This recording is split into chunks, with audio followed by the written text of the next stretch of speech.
This morning is all about barley, which probably deserves more attention than it gets. And our two guest speakers today are Dr. Stephen Kilder from Chegask and David Leahy from BASF.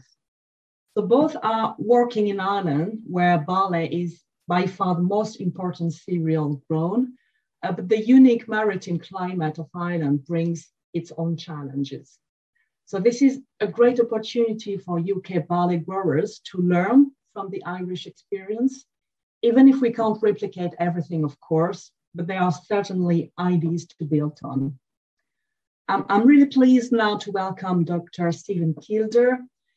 So Stephen, you're a well-recognized plant pathologist working at Chegask in Carlow in the southeast of Ireland, and your research is focusing on cereals and potatoes, but with a specific attention to septoria in wheat and also Rinco, net blotch, and Ramulaya in barley.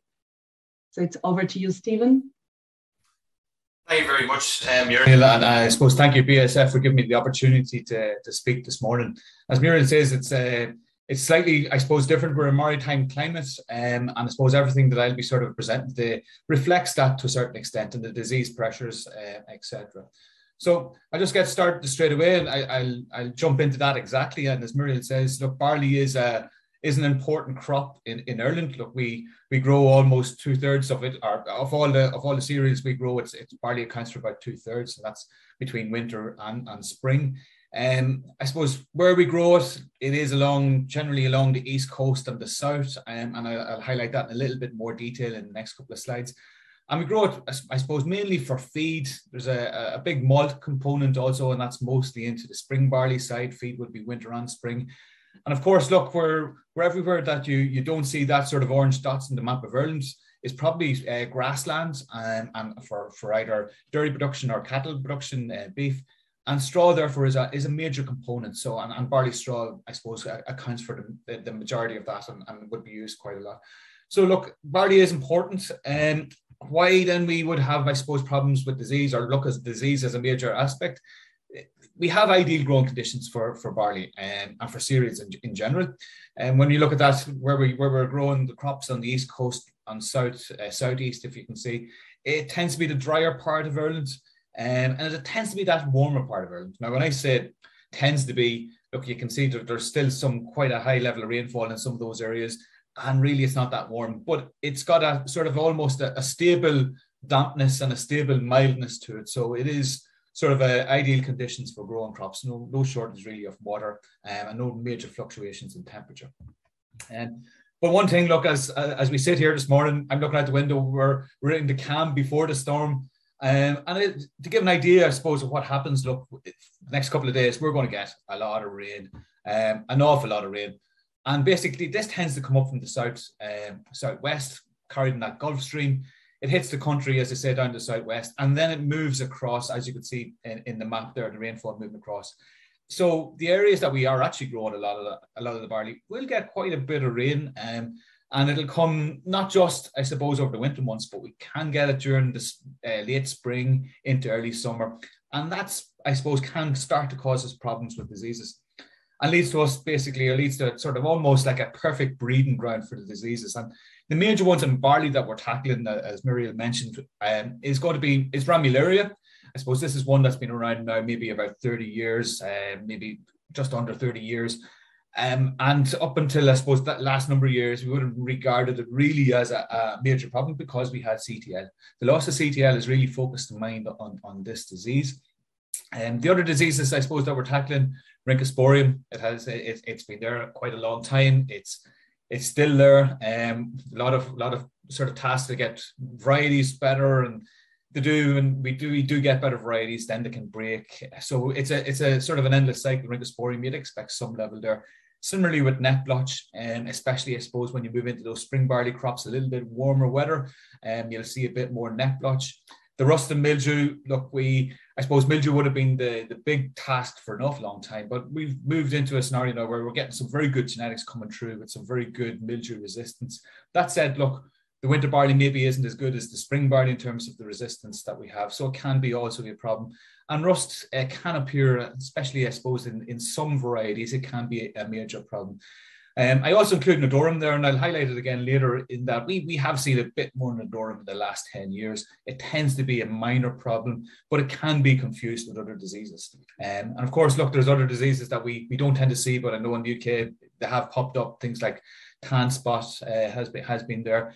Look, there's also other diseases that will, of course, arise, be take-all, be YDV, and maybe even eye spot and fusarium, of course. But really, the big foliar diseases that we're going to talk about in the next few slides are Ramularia, Rhynchosporium, neck blotch. And they're the real ones that I sort of want to highlight, and how we, I suppose, devise concepts to try and control these diseases. And that really, I suppose, comes back to actually understanding the impact that these diseases might have on the crop. I'm not a physiologist, so I'm sort of almost taking a bit of a higher, or a sort of lower level approach to actually what I'm sort of describing here. But basically, when we look at barley, we need to be thinking about what these diseases could impact, what part of the crop that could impact, and how that might impact our yield and our output. So we can look at it actually from two aspects. And we can look at the crop from the very start, and that is, I would say, creating that type of yield. So we know that actually we need to be getting head numbers, basically lots of grain, because that is a major component in terms of barley yield. And to do that, I suppose it is about actually understanding how that's going to happen. And really, it's about getting those shoot numbers. And that's, I suppose, when you put a seed into the ground, it's about getting those tillers to come out. But I suppose more importantly then is actually make sure those tillers are good, strong tillers that come through. And we're looking for about that 1,000 shoots per meter squared. And then after that, I suppose then we're looking at saying, okay, we've got that potential there. We've got those grains, potential grain sites. Now we have to fill those as much as we potentially can.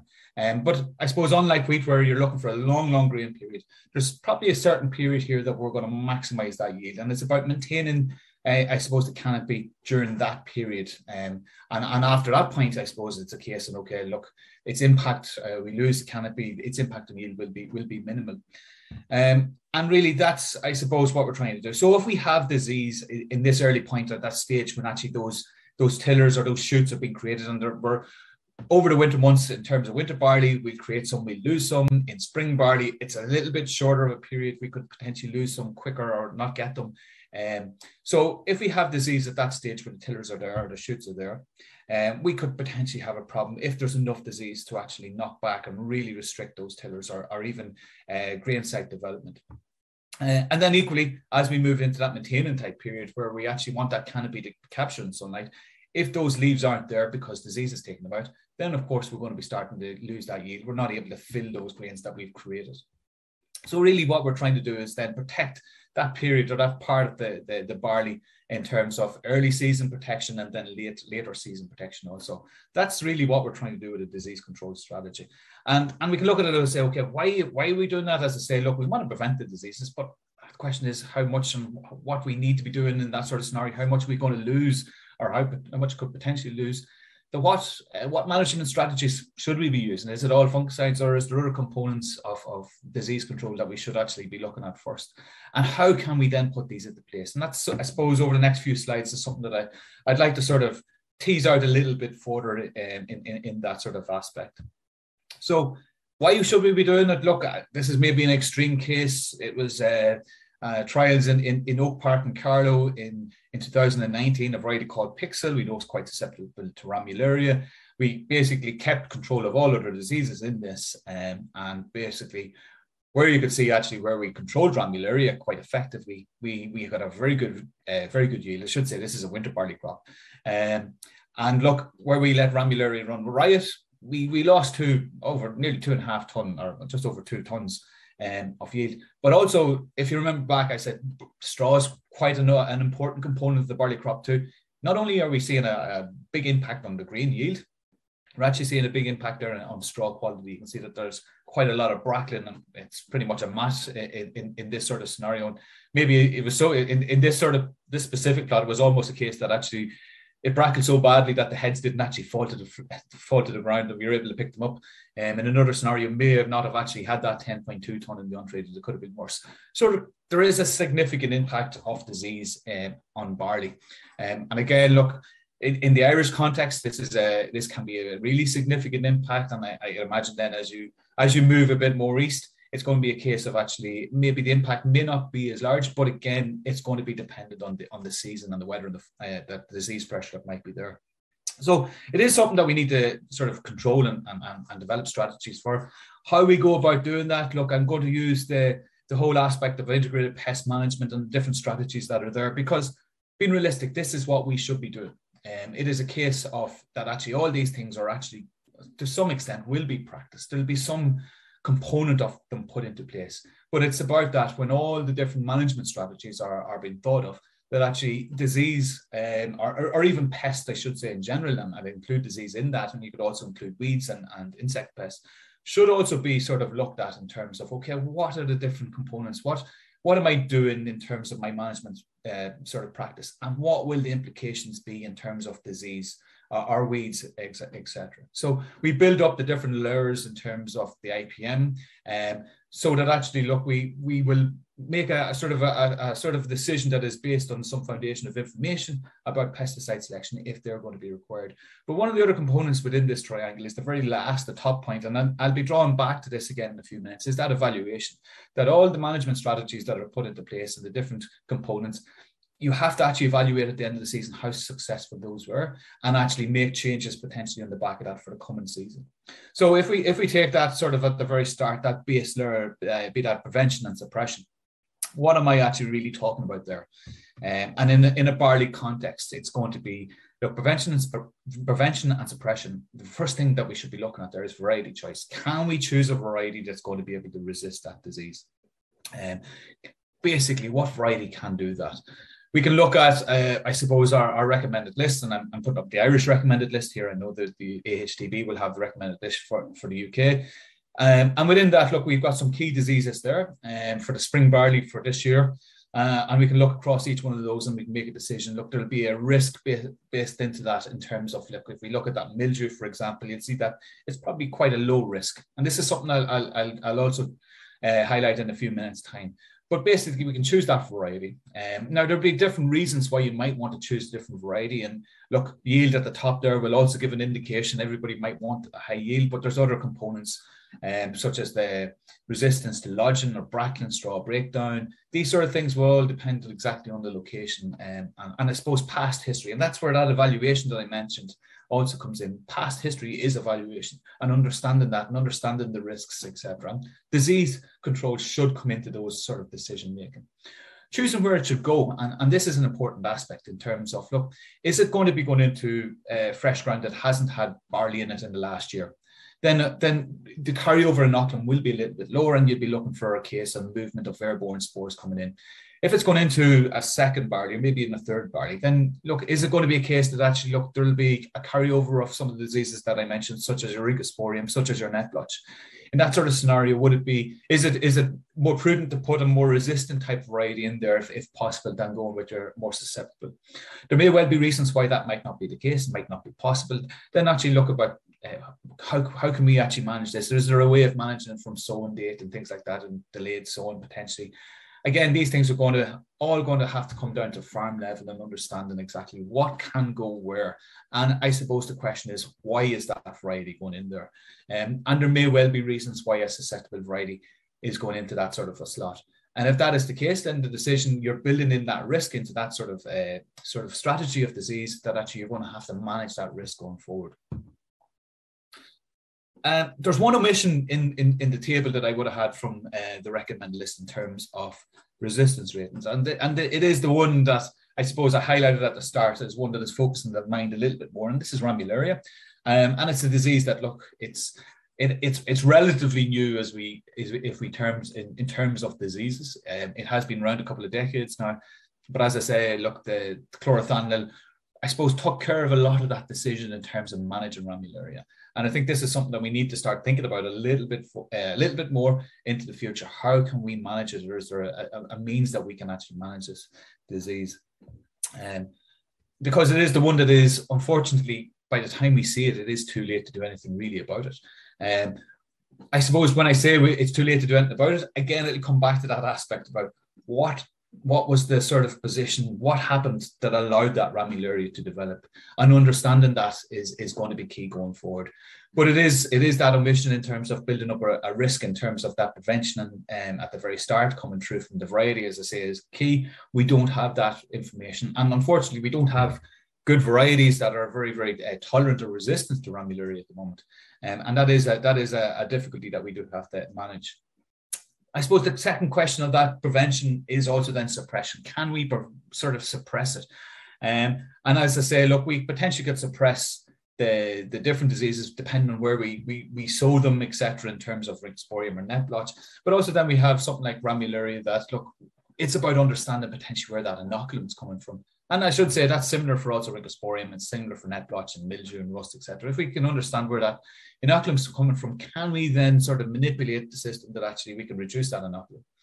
In the case of ramillaria, look, we know from looking at our seed lots over, I suppose in the 2015, 16 and 17, we did some work. We looked at a lot of seed lots and pretty much everything that would have been going for certification in Ireland. And we could see that actually, look, yeah, in the winter barley, it's a 50-50 if there's going to be ramillaria detectable in the seed. I say detectable because more than likely it's in the seed and we weren't able to detect it with our methods of qPCR. Maybe a bit more in the spring barley, I suppose maybe reflects when the barley might be harvested, and I suppose, and things like that, and ramillaria in the season. But again, look, there's going to be ramillaria in the seed. We do know that it's also going to be in volunteers, and I've actually put a picture here of wheat. It was a wheat volunteer in the barley crop, but clearly it can get ramillaria. There's also going to be other grass species that can get ramillaria that can potentially feed into it. And of course, the other sort of source of inoculum for something like ramillaria, but equally for net blotch and Rincosporium, is going to be the debris. And there's going to be a lot of spores lying in those debris. And that comes back to also then that sort of scenario that if you're going into that second barley scenario, is it going to be at a higher risk from, I suppose, carryover of inoculum? The aspect about ramillaria, we don't really know if that's going to be a case. But when we look at, say, net blotch and we look at Rinco blade, look, definitely if there is going to be carryover inoculum in the debris and you're putting a barley crop back into it, it will have an impact on the level of disease that will come through. So it's about understanding where that inoculum is coming from. In ramillaria, we're still only investigating. We're still trying to tease all this out, see if we can manipulate it. And then once we have, I suppose, that prevention and suppression, we do then have to go and monitor. We have to see what's happening in that crop. Now, ramillaria being the case in point here, and that I put the slide up in terms of, okay, if we see ramillaria, I did mention earlier, if you see it, you're probably a little bit too late. But then again, even when we do see it, you want to be able to use that information for an evaluation in terms of, okay, what happened? What can I break down? And for ramillaria, it's actually important to actually understand or know if it's actually ramillaria. In the instance here, none of these leaves actually have ramillaria on them. Now, the first two, in terms of the picture from the left, yeah, they're the difficult ones. And they're the guys that I actually had to get into the lab, had to look at in a lot more detail to be confident that there wasn't ramillaria. They didn't fit perfectly the symptoms in the fields for various different reasons. We weren't maybe carrying through in the leaf perfectly from one side to the other side. So I wasn't sure. But equally, just a quick glimpse at the other two pictures, and you might actually think they are ramillaria, but one is spot form and net blotch and the other is Nodorum, and they can be easily confused. So it is about actually understanding the disease that is there. It's about understanding and monitoring. And in the case of monitoring, in the case of that spot form and net blotch, if that was confused with ramillaria and actually a control program was put in for ramillaria there, it may not have actually controlled it. And a sort of different solutions would be important for the different diseases, and actually understanding and being able to monitor and being able to recognize the diseases are important from that aspect. So once you have that monitoring, it's great and sort of saying, oh, okay, I have disease. Well, it's not great that you have disease, of course, but I'm able to identify disease. We have it there. Now we can put a strategy in place. It's actually also important to understand what that impact of those diseases are going to be. And I'm using some ramillaria data again, and I suppose contrasting seasons in 2016 and 2017. We're looking at the relationship between the level of ramillaria and its impact on yield. And what we can see in 2017 was that it was when we did the assessment, we had some very high levels of ramillaria, and it had a significant impact on yield. When we look at it actually in 2016, we also had some decent levels of ramillaria in the trials, the exact same trials, I should say. But its impact on yield wasn't as clear cut. And this is actually coming down to actually understanding what that driver of pressure and understanding how that relationship between the disease and what happens in terms of yield will be important. And it gets back to that very, very first slide, or one of the first slides that I identified in terms of you're looking at actually what impact that disease is going to have and what stage that will have its impact. In the case of these two sort of seasons, 2016, 2017, Ramularia probably arrived maybe a week earlier in 17 compared to 16 and had that bigger impact, because by the time it arrived and had caused damage in terms of leaves in 2016, a lot of the plants had actually created their yield and had enough photosynthesis in the crop to actually be able to translocate it into the grains. So it's about monitoring but understanding what impact that potentially will have. And that is also coming through from the driver of the disease pressure, etc. So when we have that information, we basically need to then sort of, okay, look, what strategies, if I do need to be putting on a fungicide program, what do I need to be putting on, or how do I address it? How do I devise it? As I say, look, the big component, the biggest sort of component in terms of helping devise that will be the variety, will be the risks that you're building into the system.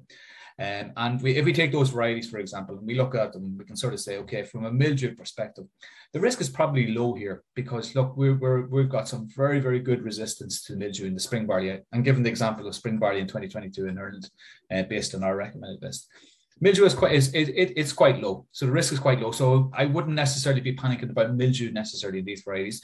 Be aware that, of course, look, these things change and pathogen changes, and that's where monitoring will be important to get out and look at the crop to see what's happening. But I don't think, look, you would regard it as a relatively low risk. As we move into Rhynchosporium, you can see across the board there's 7s, there's 5s. So it's a moderate risk. There's definitely going to be some level of Rhynchosporium that potentially come through in some of these varieties. And it's about, again, looking at the different sort of slots that might be put in it, because that will either increase the risk or it may actually lower those risks, etc. And similarly then with brown rust, and of course then net blotch, where you go from that low to moderate risk. And I think, again, it's going to be a case of, look, in some of those varieties, net blotch might not be the concern. It may actually be something like Rhynchosporium, etc. So it's about understanding those risks that are going to be built into that system, coming from the variety, coming from where it's sown, when it's sown, etc. And then it's going to be a case of, from a chemistry perspective, I would say it is a case of almost mixing and matching. And I put this sort of, it's only part of the fungicide sort of performance information coming from the HTB as an example here, just to highlight, look, we got our solo sort of components there, the strobilurins and the SDHIs. I mean, you see that, you look, they've got some very good strengths. And I know David will probably highlight these very much in the next couple of, in the next slides that he will give. But also, look, I would also say, look, you have to look at those weaknesses, because it's a case of, in the barley, it's not a case where you've got one fungicide has strengths across all the diseases. It'll have strengths and it'll have weaknesses. And really, we do need to mix and match those fungicides, depending on the strengths of the fungicides and also their weaknesses. And equally then bring that back to the risk that is going to be built into that system, coming from the variety, coming from the position of the barley in terms of it, whether it's a first barley, second barley, etc. And mixing and matching those components is going to be very important, and understanding that. So it's not a case of just looking at the fungicides, it's a case of looking at all the different components that have come through from the choice to the decision to grow barley in the first instance. And of course, look, the other one will be that Ramularia. Look, again, I'm throwing it up to say, look, we know that Ramularia, it has resistance to a lot of the different modes of action now. And again, it's going to be a case of actually choosing the right fungicide, because what we need to manage is actually, we need to get it to a point, and that might be a case of actually mixing different fungicides together, but also we need to be careful that we don't exacerbate a problem. So we have to be careful in our choice of fungicides to make sure that we're getting at least moderate control from them, so that we can maximize that disease control. And then again, it's going to be matching it to the risk that is there in terms of when and etc. So it is going to be that chemistry to the risk. If for example, we've got that Rhyncho very early in the season, it's going to be looking at that and choosing, okay, the chemistry that will be towards that risk. And look, we'd say that in the start of the season, look, you're going to be a lot of concentration signs on Rhyncho and net blotch. As we get to the end of the season, look, Ramularia will be a major component that we need to start to look at and target and I suppose select our chemistry based on that. But we also need to be looking at our dose in terms of how much chemistry we need to actually put on. So it's not about just choosing one and saying I'm going to put that on at a certain rate. It's actually, okay, how will you reflect the variety, the slot, the risk, etc. with that? And there will be an optimum that will be required in terms of that. And some work that we would have carried out in winter barley over, I suppose, a number of years would have been looking at that from specifically looking at, okay, what's the optimum response in the fungicide program? And this was a 3-spray program we would have started at the very start in different varieties. What we can see is that while in 2019, it was a very clear, almost the varieties followed a similar trend. There was differences in margin, of course, that depend on yield and quality and things like that. But it wasn't a case that every year followed that. We would have had years where some varieties performed slightly different than others. And again, that come back down to actually the risks that would have been built in there, whether Ramulari was a bigger risk or whether Rinco was a bigger risk, and then the susceptible variety might have been hit a bit more. And I think Tara here, for example, sort of highlights that to a certain extent, because in previous years, Tara would have looked very well. By 2019, the spot form and net blotch had caused a big sort of impact on Tara. And of course, then it would have had an impact in terms of its potential yield. So basically, I suppose in summary, the diseases, as I say, look, from an Irish perspective, diseases are a serious and continual threat to barley production. That's undoubtable. We do need to be looking at how we can control that. And I think the very first layer of that pyramid in terms of IPM or integrated pest management, integrated disease management, whatever you want to specifically call it, has to be trying to prevent and suppress that. And if that's, I suppose, the easiest way to do that is to be looking at those varieties and looking at the strengths of them in terms of resistances. Clearly, there's some weakness that still exists in those. Now, ideally, we'd love to get that complete package where we were able to cover all those major diseases and disease is not really an issue. Unfortunately, that's not the case. And even within that, there'll be specific systems that will be choosing specific varieties for specific sort of roles to play in terms of their output. And they will probably might have some different weaknesses. And it's about understanding those. And following that, it's about those careful decisions that need to be basically taken from that. And understanding I suppose the decisions that will be taken can either alleviate that or they potentially can increase those pressures.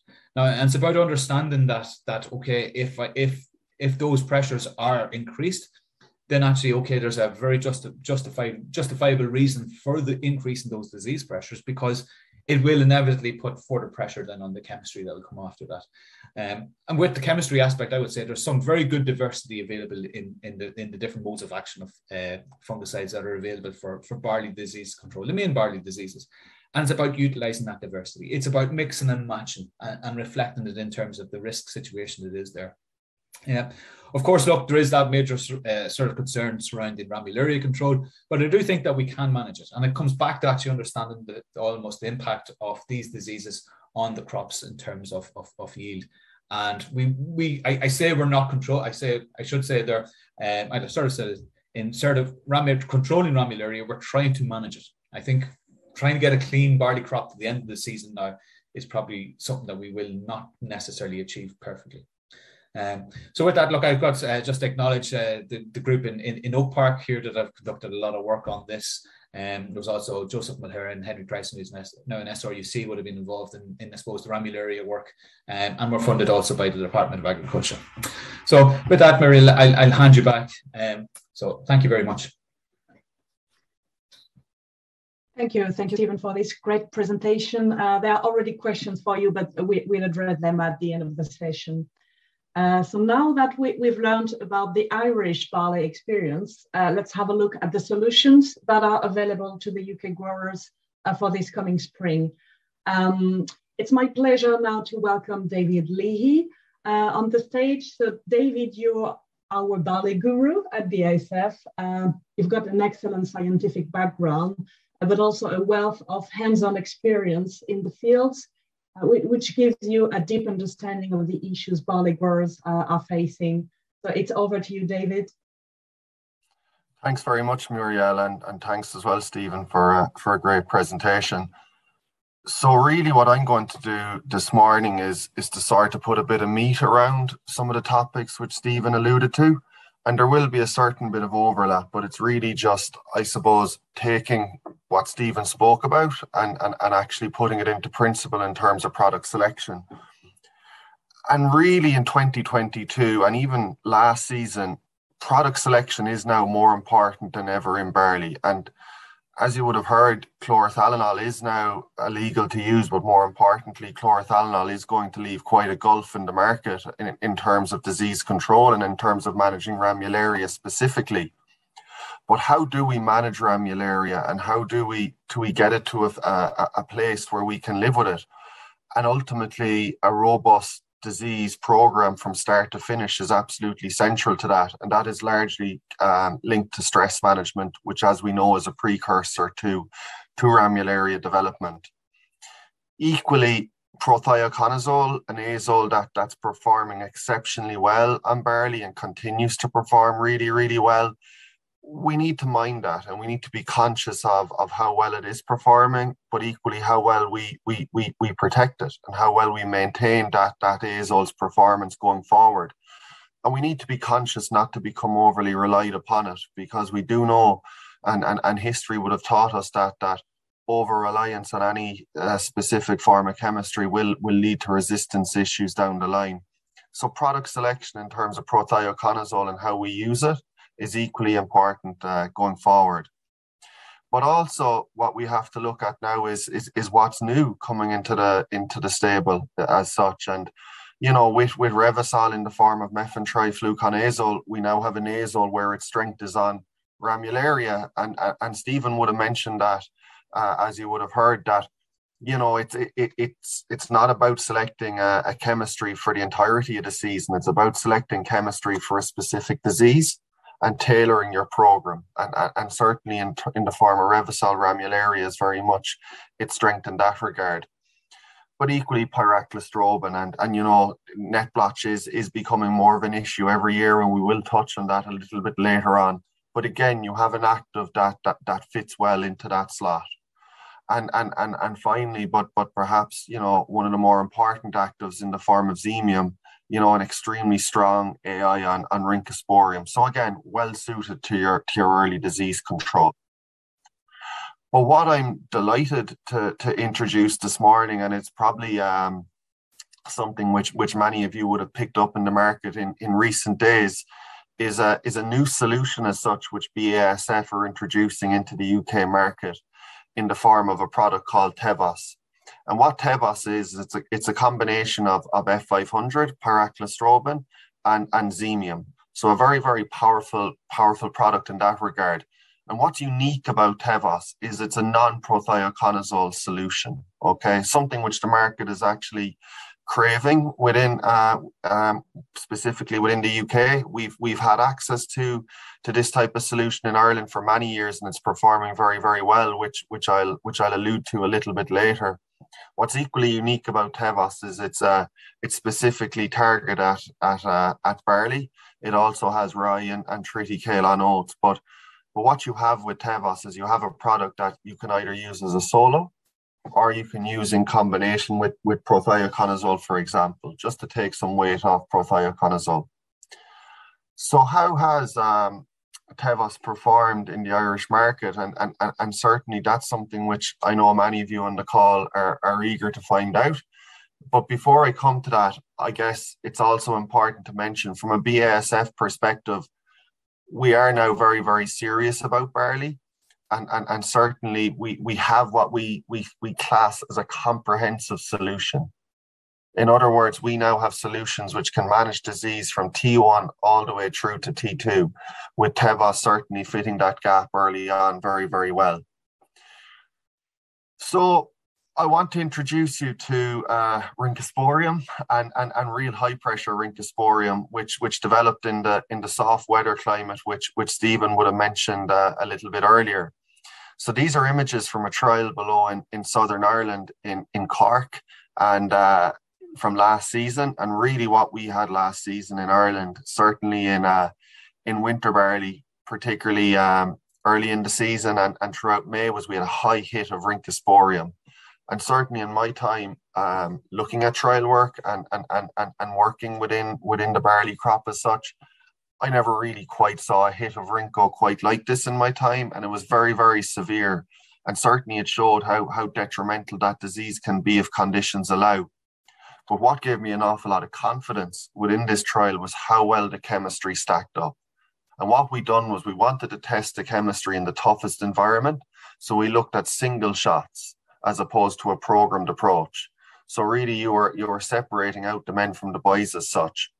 So if you look on the top images, you can see Alatacera, a product that many of you are familiar with, a combination of prothioconazole and solatenol, an SDHI prothio-based mix. And you can see it certainly struggled when the real pressure of Rhynchosporium came on. But equally Siltra, probably one of the most established barley products, certainly in the UK, that combination of Bixafen and prothio. But again, what we saw in Ireland was when that pressure came on, you can rely on prothioconazole to a point, but then you need your heavy artillery to come up as well. And certainly within the likes of Tevos, the Xemium really added to performance and lifted to performance. And if you recall the AHDB curves or some of the work which Stephen would have presented at different seminars over the years, it certainly would give you confidence in Xemium and how it's performing as the strongest AI on Rhynchosporium as such. What we did notice in this trial, however, was that when you combine the likes of Xemium with prothioconazole in the form of Tevos and Decoy, you really got that perfect solution for an extremely high Rhyncho scenario. And certainly that's what we saw in Ireland. As the images suggest, you can really see the progression of control. But it's all well and good showing you images. We also have to put some data behind it. And what we have here is the exact data to go with those images. And Stephen did mention that, in terms of a return from your fungicide input, that's largely down to the severity of the disease pressure within that crop. And you can see when you look at Tevos and Decoy and relate it back to comparable treatments within the protocol, you can really see a lift up in performance. I should note that it's very, very difficult at times to get these differences in a trial, particularly when you're looking at barley, and you really do need high levels of disease within the protocol to determine that. But what we saw with Tevos was just how strong that product is, even as a solo. I mean, comparing it to alternative prothio and SDHI products, you can really see it stacks up on its own. But equally, in that high pressure scenario, that combination of Tevos and prothio, extremely robust. And again, offering advisors, growers, agronomists flexibility now in a solution for barley to either use as a solo or in combination with prothio, depending what the season is throwing at you, as Stephen would have mentioned. And how did this type of chemistry perform in the UK? And obviously in the UK and particularly over in the eastern half of the UK, we do appreciate, I certainly appreciate, and I know Stephen does as well, I suppose how different that disease pressure is.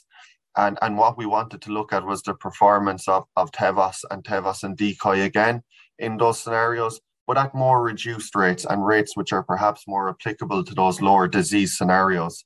And again, you can see even in low disease settings, just how strong Tevos is. And again, in that combination with prothioconazole, very, very effective.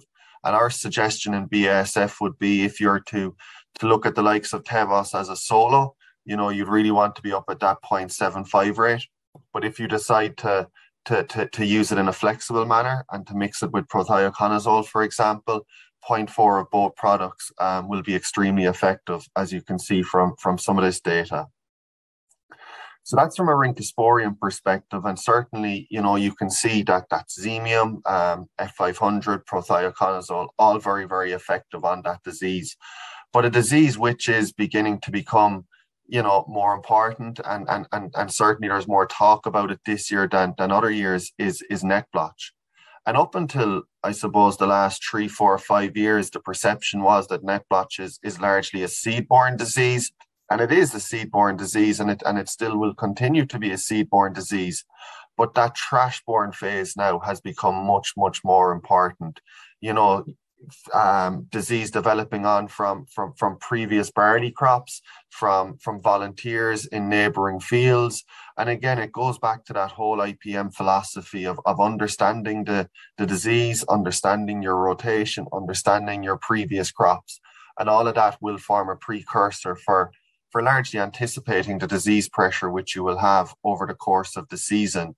What we've noticed this year in Ireland, and I know from discussing with colleagues in the UK equally, is there is more net blotch in winter barley crops at this time of year than previous years. And that doesn't come as a surprise, and it shouldn't come as a surprise to us.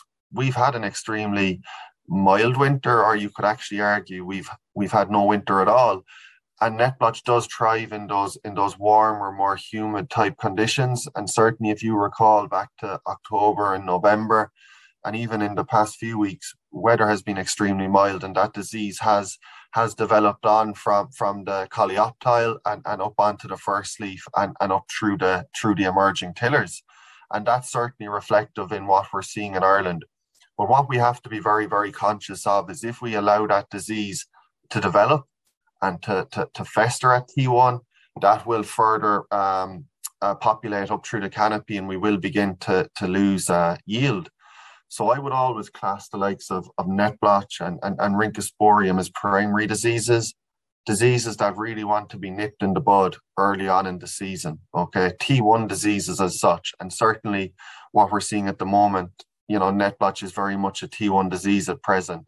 What we don't want is this type of infection to spread up the crop. In this case, it's striped form of net blotch, but we equally know that the spot form of net blotch, as Stephen mentioned in his slides, is equally more as prevalent out there. So it's just to be very, very conscious of the disease and to understand the development of the phase or of net blotch. There's been more of a gravitation towards direct drilling. There's been more of a gravitation towards minimum tillage cultivation systems, and establishing barley crops into these systems, particularly as a second barley, really adds to the risk when it comes to net blotch.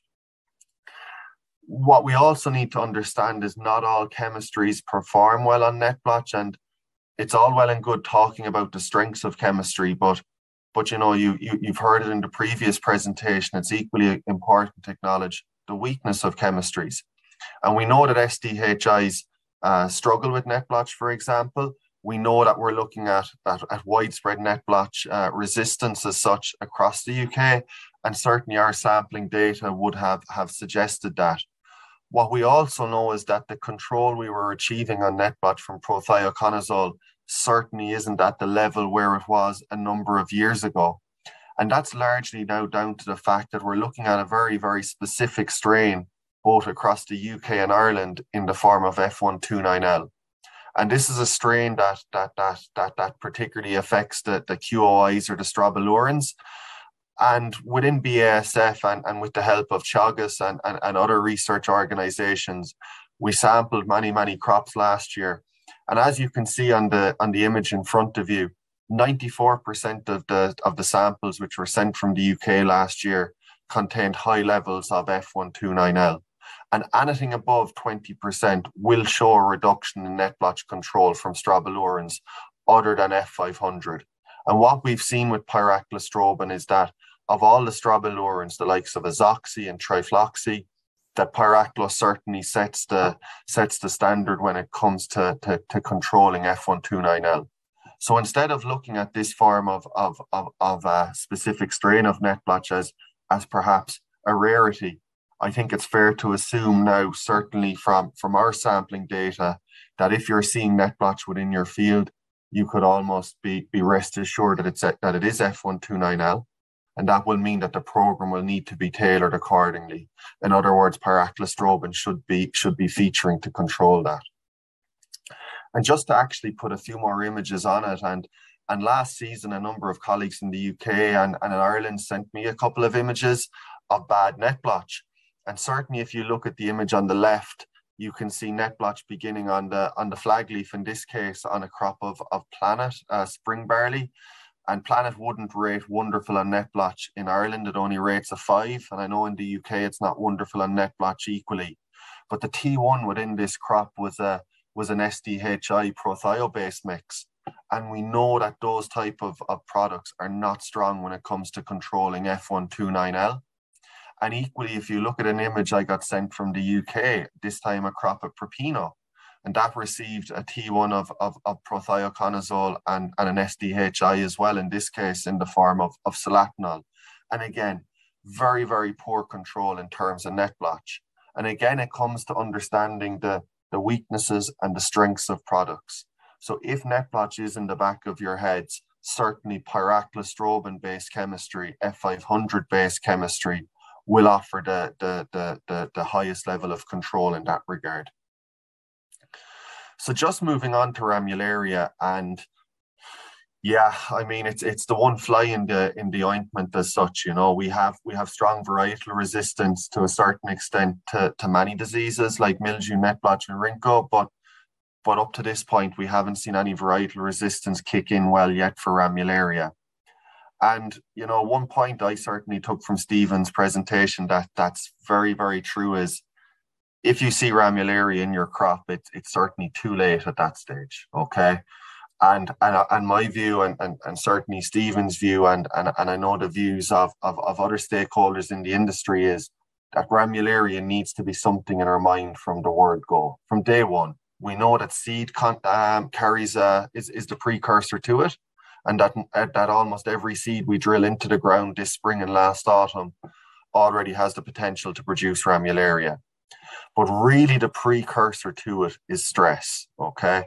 And a stress isn't necessarily a tank mix scorch, for example, but it could be. And we did see an awful lot of this last April in the cold weather when we were putting on hefty tank mixes, growth regulators being mixed with wild oat herbicides, being mixed with trace elements, being mixed with fungicides. I mean, you're getting into a situation there where a barley crop really can't tolerate that level of application, I would argue. So we just need to be conscious of our tank mixes. Equally, last April, we had some very, very late frosts. All of this led to high levels of stress in the barley crop. But a stress can also be a nutritional deficiency. For example, early manganese deficiency in winter barley or early zinc deficiency. A stress, and perhaps one of the most important stresses, an early inoculation or an early infection of Rhynchosporium or net blotch. Any early influx of primary disease like that will be a precursor to Ramularia later on. So really managing that crop both in an IPM manner, in a conscious manner in terms of what you're putting into the sprayer, not putting too much stress on that crop, managing early disease, all of that will lend itself to certainly living with Ramularia and delaying the onset of Ramularia late in the season. How did Revysol perform in trial last season?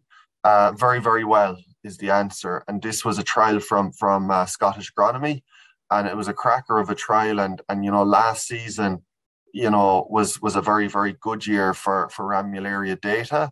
The previous couple of years weren't wonderful because we didn't have that wet May to really drive the disease late in the season. But last season we had a wet May, as you can all recall. And what we saw with Revistar was, you know, certainly when you're getting up into that 0.75 rate of Revistar, that 75 grams of Revysol, the control really improves. I'll touch on Folpet a little bit later, but certainly Folpet does add to control, but did it add to half a litre of Ramularia control? It did. But did it come up to the same level as 3/4 of a litre of Revistar? It didn't in this trial. And that's just something we have seen with Folpet. Yes, it adds to Ramularia control, but there is an inconsistency with it. Equally, another trial, and this time a trial from ADAS in combination with Scottish Agronomy. And if we look at the yield in this trial, in this instance, you can see that Revistar, again, that dose response throughout the rate increase. As Revysol increases, so too does the yield. And that can be purely and simply put down to Ramularia control. In this case, a half litre of Revistar plus Arizona at the end of your presentation, did it add to half a litre of Revistar within this trial? It didn't, okay? Not in this case, right? And really and truly what we can say about Folpet and where does it fit within a program, I think the first point to bear in mind is that there's a very, very big difference between Ramularia efficacy and yield. And ultimately the yield response is determined by when the disease, and in this case Ramularia, actually appears in the crop.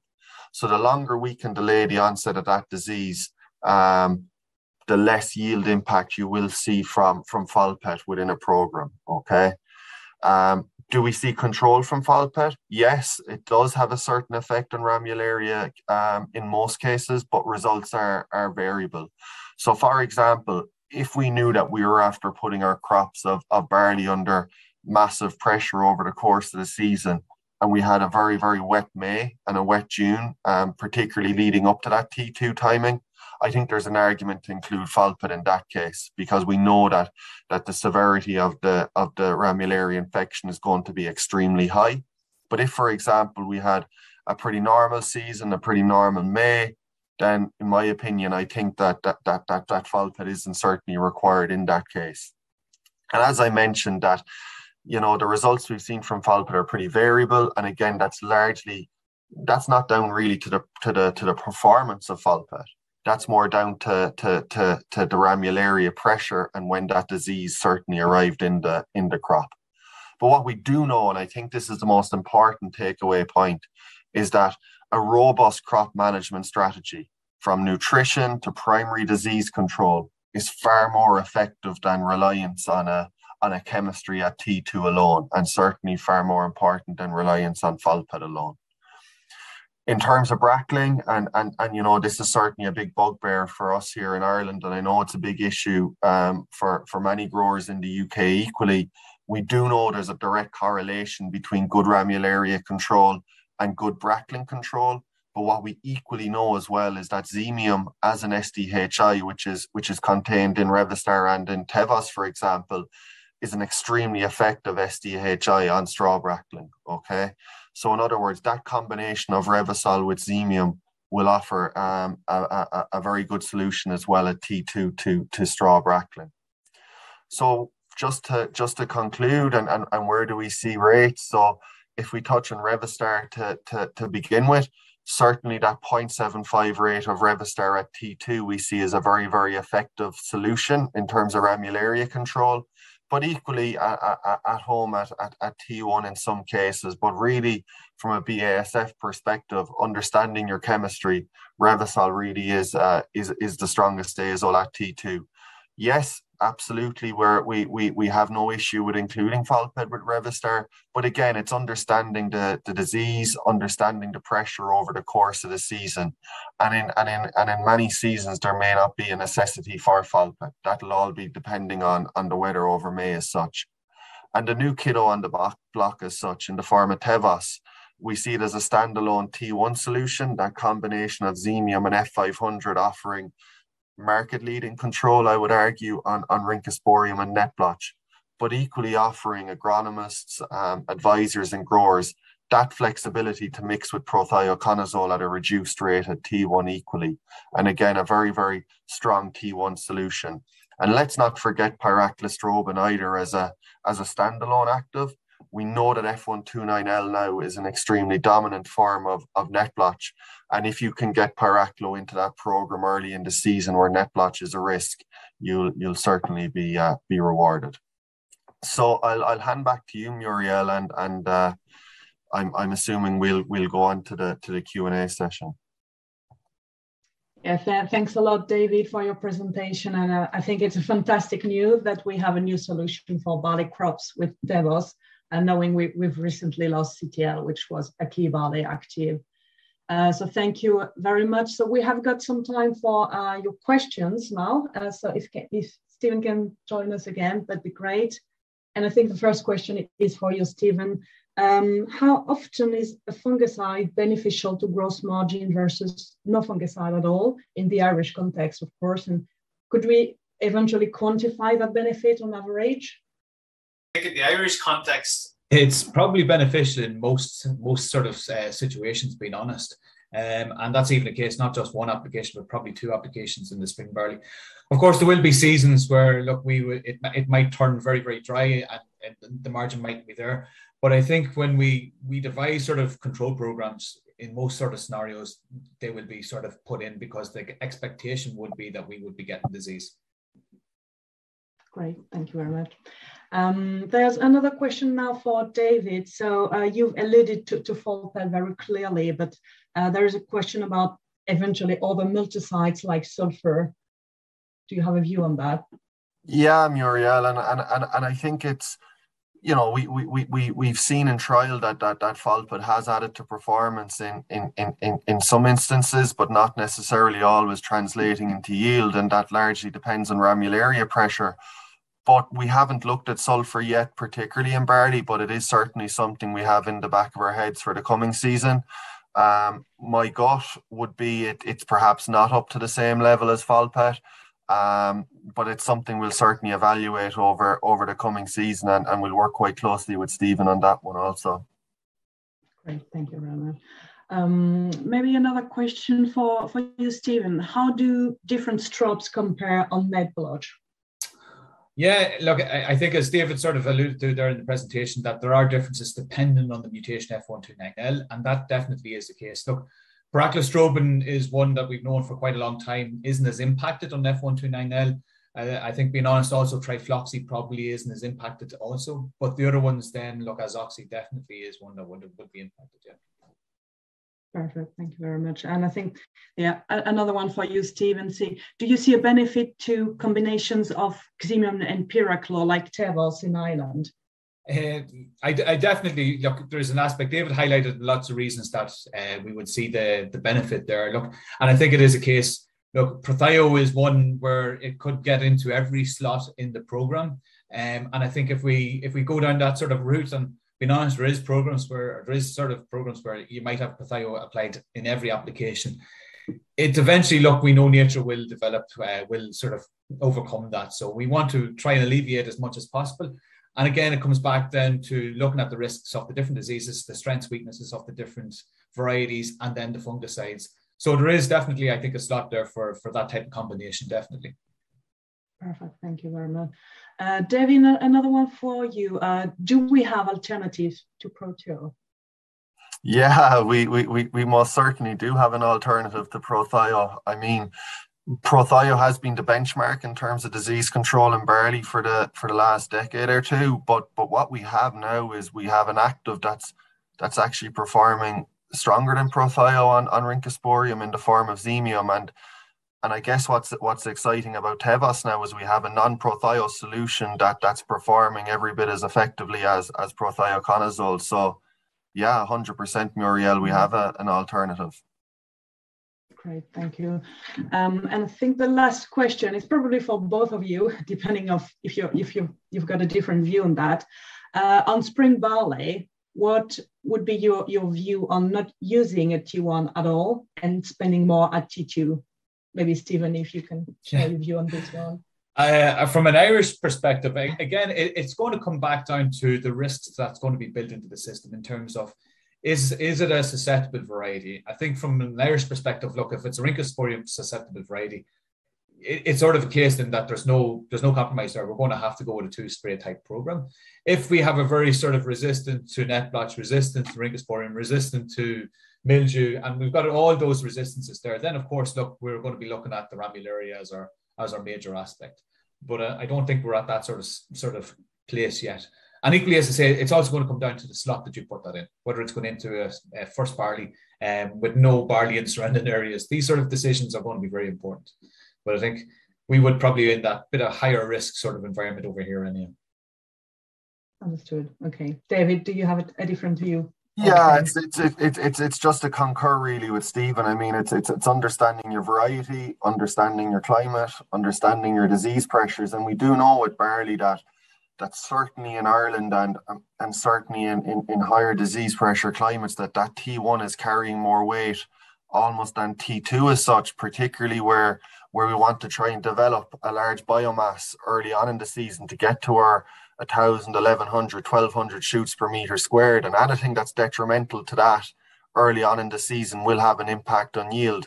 But if, for example, we were in quite a benign situation, we had a variety that was fantastic on those primary diseases, the likes of your Rhyncho and net blotch early on, perhaps then there is an argument to go down a one spray solution. But I think, to be fair, you know, that's something which would be evaluated more as the season developed as such, as opposed to making your mind up on the 17th of February on. Perfect. Thank you very much. Thank you, Stephen and David, for your time and input this morning. I think it was really great presentation, and I will now close the Q&A conscious of the time.